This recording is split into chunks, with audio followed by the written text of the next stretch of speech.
Happy holidays, everyone. I hope yours are going far better than mine. I wanted to take a moment to step in and talk about some of the very serious health things that I've been battling over these holiday season. Because I know that there's others that can relate and are going through things that are similar.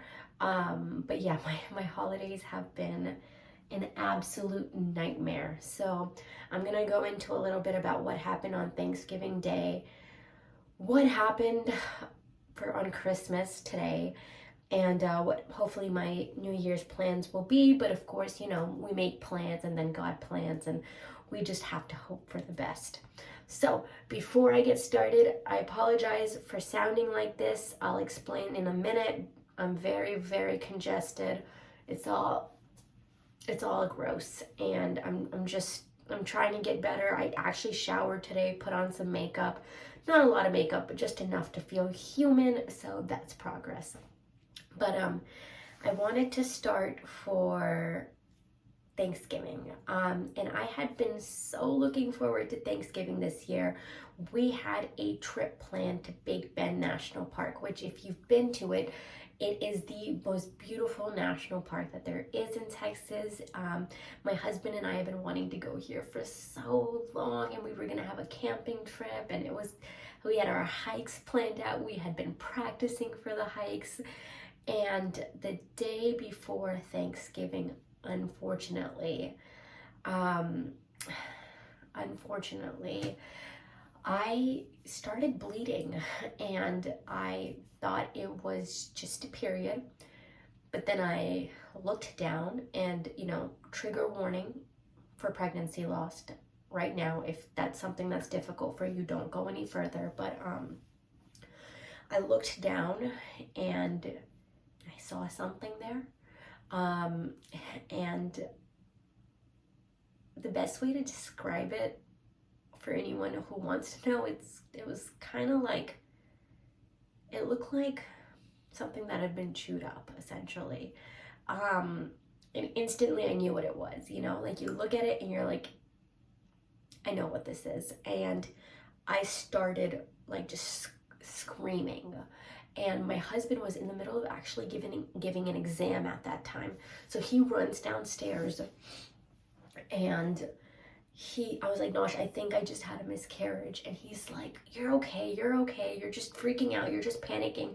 He was so caught up in his exam that he just didn't think it, like I don't know what happened. He just didn't process it. And I'm like, I'm freaking out, Nosh. I think this is what's happened. He's like, we don't know. And he was just kind of like, he walked away, then he walked back, then he walked away, and then he walked back. And I was just kind of on my own for a little bit. And I was like, I'm trying to deal with Lily. I'm trying to pick myself up. I'm in shock.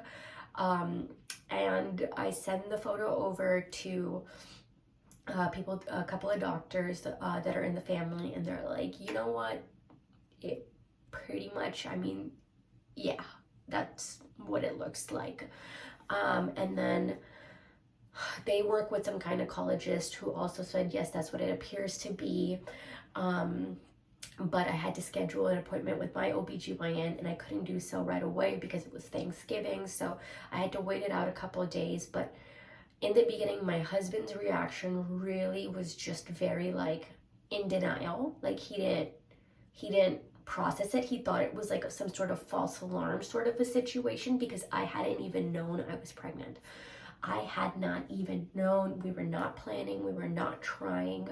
But that's different from not wanting it. Like as soon as I saw what I lost, like it was extremely hard on me, because it's like it takes like I want a second kid, and I pretend like I don't. I pretend like I only want one kid, but it's because I know how hard it is for me, how many health issues I have, that would make a second pregnancy so extremely difficult on my family, and that's something that I may not actually ever recover from. And so it's like I want something, but I know that it's really hard for me to have. And then this miscarriage really made it very, very just real, like that me having a second baby would be a very difficult thing. And you know, there was a lot of blame that happened. I'm on certain medications that you're not supposed to take when you're pregnant, and I didn't know I was pregnant, and therefore I started blaming myself a lot.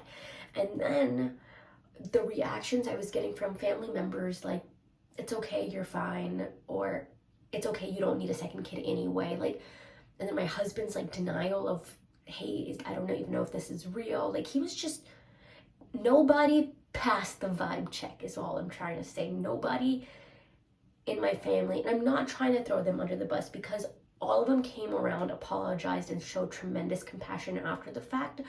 But I think in the moment, what I needed from them, I did not get from anybody other than my therapist. My therapist was the only one who knew the right things to say. Even certain friends were like, well, I don't know if I should congratulate you or if I should say sorry. Like, I don't know. And I understand that people don't know what the right thing to say is, and that's fine. All I wanted to be told was, that sucks, I'm sorry, you know? Not like, oh, you should be happy that you don't have to deal with a second. That's kind of where I was at. So anyway, once the doctors began to confirm that that's what it was, and it's a very early on miscarriage. It was like probably, I'm guesstimating around like 6-7 weeks, like so early. And that was another element of this, is that all the Muslims reached out to me and they said, don't worry, you're going to get such a big reward. Your child will pull you to Jannah one day, to heaven. You know, that is the reward for a woman who miscarries. But what they don't realize, there's a lot of debate around that. Many scholars say that that's only once the child has a heartbeat, has a soul. And in my case, it was a very early miscarriage. A very early miscarriage, to the point where it's like, can you even call it? It was just so early. And so there was just, again, so much emotion around it. And I spent the majority of Thanksgiving just in bed. Like, I just couldn't move. I was in shock. And then I was in anger. And then I was depressed. And then I kind of like forced myself to get okay. I'm done.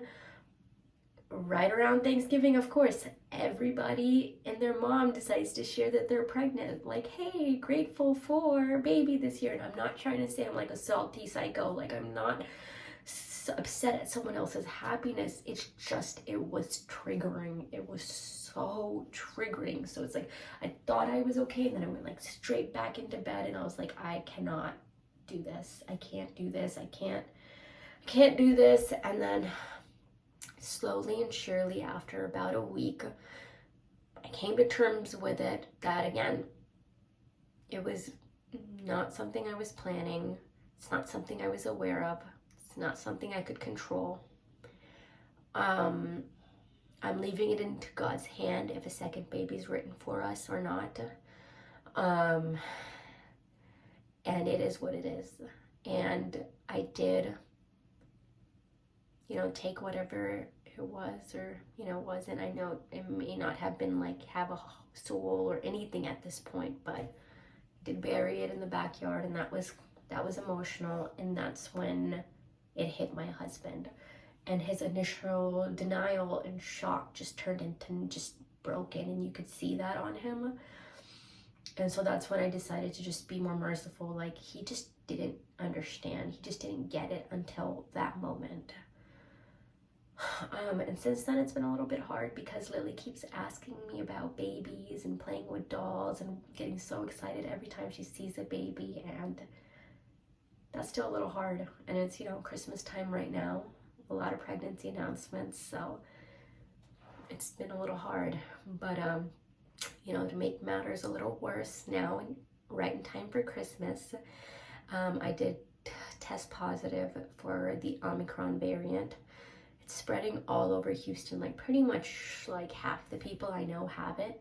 So I don't want to sit here and be over dramatic or throw myself a pity party, but I mean, when I say the timing literally could not be worse, it could not have been worse. There was a lot that was planned, that was supposed to happen, that's going on, and my entire life is on pause right now. I'm in quarantine. It's day 7 for me of being sick. I mean, day 7 of being sick, day 5 of being in solitary confinement. Okay, so I'm losing my literal shit. Solitary confinement during the holiday season. My child has been home from school. My husband's been, home from work, and I can't be with them. And I'm upstairs. I can hear Lily crying downstairs. And I can't go to her. And that's the hardest part of this.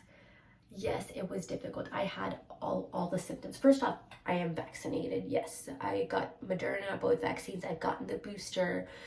So I did my part there. I still wear a mask whenever I go out into public, all of the above. But, during the holidays, I got lax. I went out, saw people, went to different things. And now it's like back into quarantine and isolation we go for the remainder of God knows when.